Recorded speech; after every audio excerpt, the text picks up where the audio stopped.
300 kilo का बम और Israel धुआं धुआं। ईरान ने इजराइल के बिरशेबा शहर में मिसाइल अटैक करके उसे कभी न भूलने वाला जख्म दिया है। एक अस्पताल पर ईरान ने जो मिसाइल दागी वो करीब 300 किलोग्राम का था। हमले ने अस्पताल को मलबे में बदल दिया। आज सुबह फिर ईरान ने बिरशेबा में बैलिस्टिक मिसाइल से अटैक किया जो माइक्रोसॉफ्ट दफ्तर के पास गिरी। मतलब ईरान ने भी ठान लिया है इजराइल के हमले का जवाब उसी अंदाज में दिया जाएगा।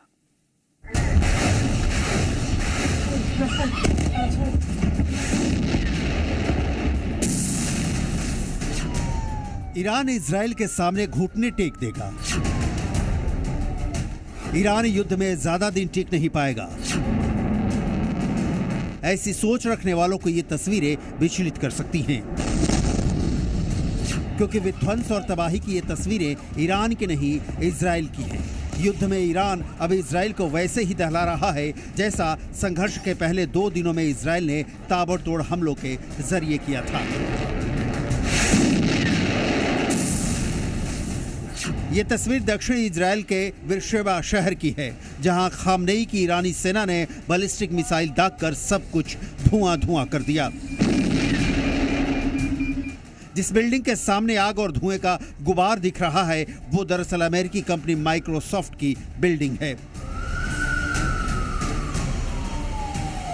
बैलिस्टिक मिसाइल के हमले में कई कार आग का गोला बन गई।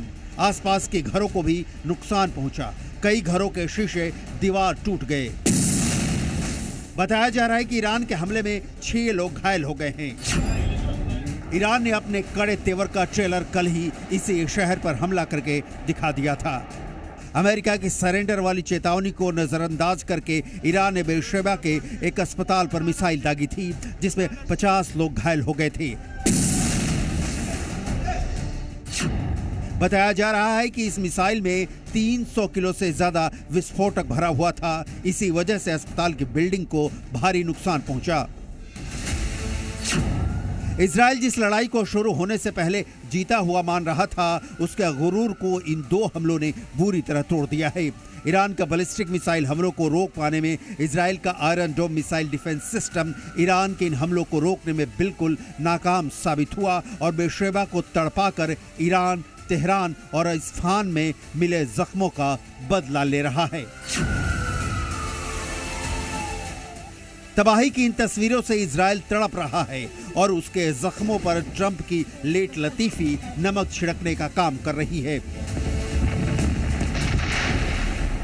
2 दिन पहले तक ऐसा लग रहा था कि अमेरिका इजराइल के समर्थन में युद्ध में कूद जाएगा और ईरान पर हमले शुरू कर देगा, लेकिन अब ट्रंप युद्ध में उतरने पर फैसले के लिए 2 हफ्ते का समय लेंगे। यानी तब तक ईरान के खिलाफ जंग में इजराइल अकेला ही रहेगा। खामनेई के खात्मे तक का प्लान बना चुका इजराइल अब शायद अमेरिका के वीटो को नजरअंदाज कर सकता है। खबर यह है कि बिना अमेरिकी मदद के ही वो खामनेई को दहलाने के लिए प्लान पर आगे बढ़ सकता है।